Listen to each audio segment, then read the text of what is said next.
आज हम एक ऐसे सीक्रेट ट्रेड के ऊपर बात करने वाले हैं जिस ट्रेड की अपॉर्चुनिटी को 99% लोग नहीं जानते। ऑल्दो मुझे खुद भी ऐसा लग रहा था इस वीडियो को बनाते हुए कि मैं क्यों बता रहा हूँ, why should I tell you, because this is working fine, ये अच्छा चल रहा है, इसके अंदर रिस्क बहुत कम है और ये एक तरीके से आप बोल सकते हैं कि एक तरीके की एक आर्बिट्राज स्ट्रैटेजी है। आर्बिट्राज का मतलब क्या होता है कि आप एक अपॉर्चुनिटी लेकर आ रहे हो जहां पे प्राइस में डिफरेंस आ रहा है, उस प्राइस डिफरेंस को कैप्चर करके आप पैसे कमाने वाले हो सकता है जो अभी तक मैंने बोला आपको कुछ ना समझ आया हो, मेरी स्क्रीन पर चलो मैं आपको एग्जैक्टली दिखाऊंगा। यहां पर हम नैस्डैक को देखते हैं। अब नैस्डैक आप सबको पता है ये इंडियन मार्केट से रिलेटेड नहीं है, यूएस मार्केट के अंदर एक इंडेक्स है जिसमें ज़्यादातर आईटी कंपनीज आ जाती हैं। ये जितनी एप्पल, अमेजॉन, गूगल, नेटफ्लिक्स, ये जो भी आप कंपनीज बोलते हैं, इस तरीके से जो यूएस की टॉप 100 टेक कंपनीज होती हैं वो नैस्डैक के अंदर आती हैं। तो ये नैस्डैक का एक इंडेक्स है। अब ये यूएस मार्केट कब खुली है? ये यूएस मार्केट फ्राइडे को बंद हो चुकी है। आज मैं मंडे को वीडियो बना रहा हूँ, मतलब जिस वक्त हम इंडियन मार्केट में ट्रेड करेंगे यूएस मार्केट बंद होगी। तो जो यूएस मार्केट में हो चुका है हमें सिर्फ वही दिख रहा होगा। अब आज मंडे को यूएस मार्केट फिर से खुलेगी, उसके बाद पता लगेगा ये प्राइस ऊपर गया या नीचे गया। अभी के लिए ये प्राइस लॉक हो चुका है, तो जो एक दिन पहले का या एक ट्रेडिंग डे पहले का प्राइस होगा वो आपको दिख रहा होगा। अब आप क्या देखते हो यार, लगभग 1.5% नैस्डैक ने मूवमेंट दी थी, लगभग 1.5% नैस्डैक भागा था। अब आप क्या करते हो, आप अपने डीमेट अकाउंट पर जाते हो और आप सिंपली एक ETF सर्च करते हो। ऑलरेडी मैंने यहाँ पे किया हुआ है, दैट इज मॉन 100। ये मोतीलाल ओसवाल का मतलब नैस्डैक को ही रेप्लिकेट करने वाला एक इंडेक्स है। मतलब अगर आप ये मॉन 100 खरीद रहे हो तो आप नैस्डैक को खरीद रहे हो। अगर आप इस नैस्डैक को देखते हो तो देखते हो यार ये 0.62% बढ़ा हुआ है और जो नैस्डैक है ये तो 1.47% बढ़ा हुआ है। तो आप देख रहे हो यार यहाँ पर एक अपॉर्चुनिटी है, लगभग 0.9% की अपॉर्चुनिटी आपको दिख रही है। ये अपॉर्चुनिटी सुबह ज़्यादा भी थी, तो मैं आपको एग्जैक्टली सब कुछ दिखाने वाला हूँ। तो अभी आप क्या देख रहे हो कि यार इसे भी तो लगभग 1.5% बढ़ना चाहिए। जो ETF होता है वो ETF रेप्लिकेट तो अपने बेंचमार्क को ही करेगा जिसे वो फॉलो कर रहा है। सो ETF अगर नैस्डैक का है तो नैस्डैक को बढ़ना है। मान लो आपने गोल्ड खरीदा हुआ है, गोल्ड का ETF खरीदा हुआ है और गोल्ड बढ़ गया, तो अगर गोल्ड बढ़ेगा तो गोल्ड का ETF बढ़ेगा। यूएस के अंदर बिटकॉइन का ETF आ गया है, तो अगर बिटकॉइन गिरेगा तो बिटकॉइन का ETF भी गिरेगा। तो अल्टीमेटली जो ETF है उसे किसे फॉलो करना है? उसे प्राइस को फॉलो करना है। अब आपका एक सवाल होगा, अगर इसे प्राइस को फॉलो करना ही है तो इसने अभी तक किया क्यों नहीं?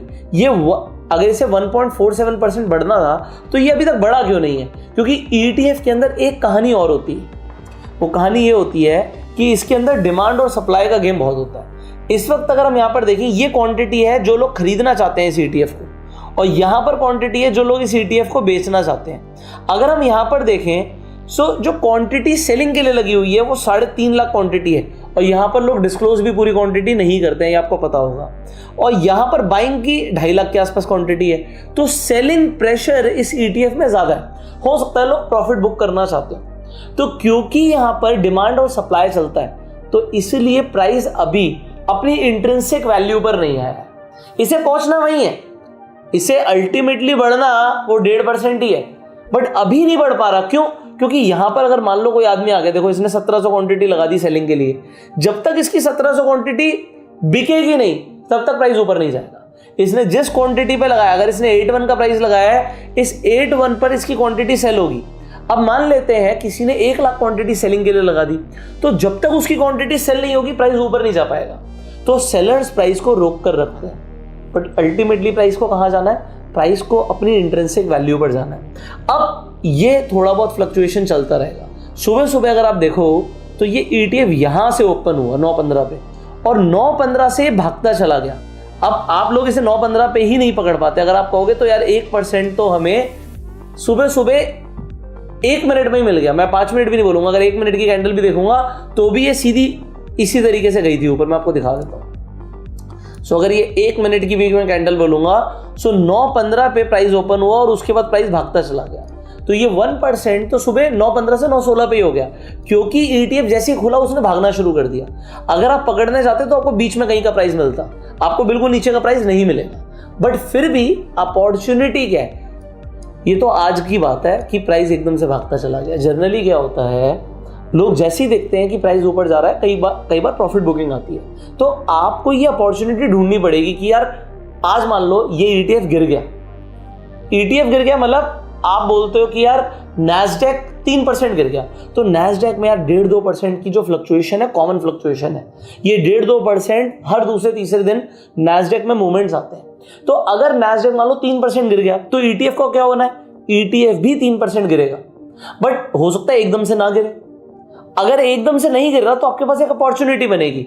उस अपॉर्चुनिटी को आप कैसे कैप्चर करोगे? देखो, जब मुझे अपॉर्चुनिटी देखी, सुबह का मूवमेंट मैंने इसे जाने दिया, उसके बाद मैंने देखा यार प्राइस काफी नीचे है और अल्टीमेटली मार्केट को या प्राइस को जाना ऊपर। सो अगर नैस्डैक ने ऊपर ही जाना है, अपनी इंट्रिंसिक वैल्यू पर जाना है, सो मैंने जाकर एक ट्रेड बनाई थी, आप यहां पर देख सकते हो। सो हमने 1000 क्वांटिटी लिमिट ऑर्डर पर सुबह सुबह लगभग 10:30 बजे के आसपास हमने लिमिट ऑर्डर पर इंट्राडे ट्रेड मारा था। अब इंट्राडे ट्रेड हमने जो लिया, अब मैंने इस अकाउंट पे क्यों नहीं लिया, देखो ये मेरा अपस्टॉक्स का जो अकाउंट है, इसमें ऑलरेडी मेरे पास 100 है, तो मैं आप लोगों को दिखाना चाहता था। इसमें आज में मुझे तकरीबन 22-23 हज़ार का प्रॉफिट दिखा रहा है, क्योंकि नैस्डैक ऊपर गया तो प्रॉफिट तो आना ही है। तो मेरे पास ऑलरेडी इतनी क्वांटिटी है कि कोई प्रॉब्लम नहीं है, अगर उसे अपने इंट्रिंसिक वैल्यू पे जाएगा तो मुझे तो प्रॉफिट वैसे भी आएगा।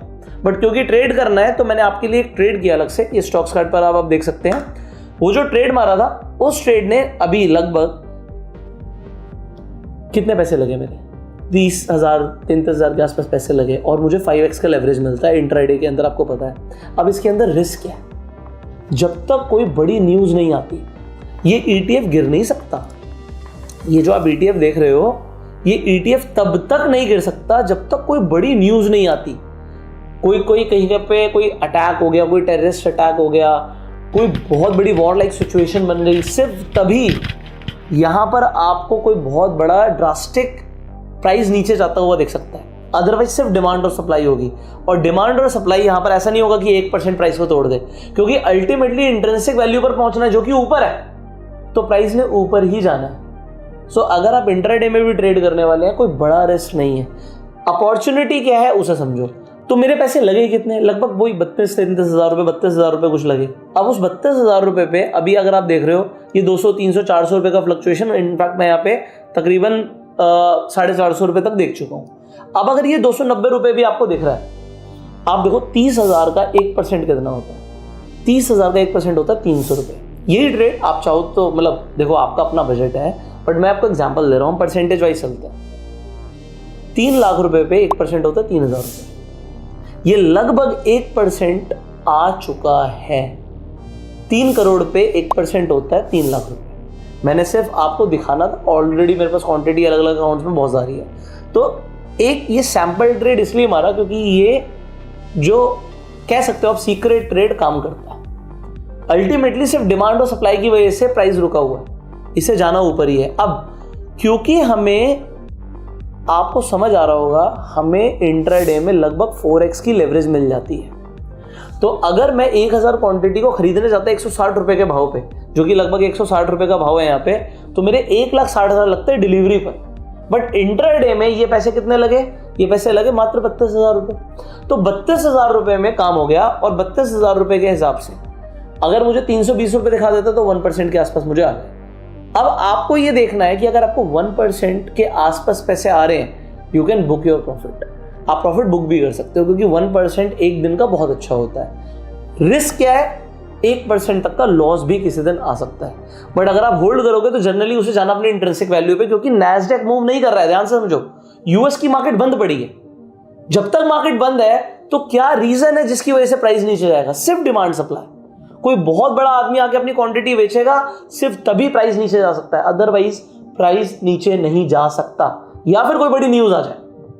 ये 2 कारणों की वजह से ही आपको समझ आएगा कि प्राइस नीचे जा रहा है, otherwise there is no other reason कि प्राइस नीचे जाए। सो प्रॉफिट बनाने के चांसेस बहुत ज्यादा है। इस तरीके से ना, मतलब मैं ETF में स्टडी करता रहता हूं। सो क्योंकि ETF के अंदर, जैसे आपने यहां पर समझा, रिस्क बहुत कम है। क्या रीजन है नीचे जाने का? नहीं है, पैसे बनाने के चांसेस ज्यादा हैं। इसलिए मैंने आपको ये सिंपल ट्रेड सेटअप बताया। अब क्या इसे फॉलो करना है? मत करो, बिल्कुल बिल्कुल मत करो। सिर्फ देखो, 1 महीना, 6 महीना, साल भर, 2 साल, सिर्फ देखो जो मैंने आपको बोला, क्या ये काम कर रहा है? अगर काम कर रहा है then you can make your own decision. अब यहाँ पर कोई रिकमेंडेशन नहीं है। ETF बहुत सारे हैं, अपॉर्चुनिटीज बहुत सारे ETFs में है, बट एक ऐसा ETF मैंने आपको बताया जिसके अंदर वॉल्यूम भी बहुत अच्छे हैं, और आई होप आपको मेरी बात भी समझ आ गई होगी। सो सिंपल सा logic, I told you about this. There are other ETFs also, but अगर आप लोग कमेंट में बोलेंगे हमें और ETFs के बारे में भी इसी तरीके से ट्रेड सेटअप चाहिए, सो आप लिख दीजिएगा we want more videos in comment box, मुझे समझ आ जाएगा कि आप इंटरेस्टेड हैं। इसके साथ साथ अगर आप लोग एल्गो ट्रेडिंग के अंदर इंटरेस्टेड है, होता क्या है, जैसे मैंने आपको यहाँ पर दिखाया, हम अपने ETFs को प्लेज मार के ट्रेड कर लेते हैं। अब बहुत सारे ब्रोकर्स ये अपॉर्चुनिटी नहीं देते कि आप ETFs को प्लेज मार पाओ। सो अगर आपको फ्री में जाकर डीमेट अकाउंट खुलवाना है, आपको लिंक्स डिस्क्रिप्शन और पिन कमेंट में मिल जाएंगे। इनफैक्ट अगर आपको एल्गो ट्रेडिंग करना है तो एल्गो रूम्स का हमने अपने सब्सक्राइबर के लिए एक गिव अवे निकाला है, जो आपको स्क्रीन पर नंबर आ रहा है, इस नंबर पे आपको हाई भेजना है, आपको स्टेप्स मिल जाएंगे जिससे आपको एल्गो रूम्स का जो सॉफ्टवेयर है वो फ्री में कैसे मिल सकता है ये पता लग जाएगा। सो सिंपली इस नंबर को आप नोट कर लीजिए, सेव कर लीजिए, इस पर हाई भेज दीजिए। और अगर आपको फ्री डीमेट अकाउंट के लिंक्स भी चाहिए तो वो भी आपको डिस्क्रिप्शन पिन कमेंट में मिल जाएंगे। We will see you in the next video. Till that time you share this video, subscribe कर लेना, बेल आइकन पर क्लिक कर देना जिससे आने वाली एक भी वीडियो आप मिस ना करें। यू वो सेल्फ मेड एंड जय हिंद।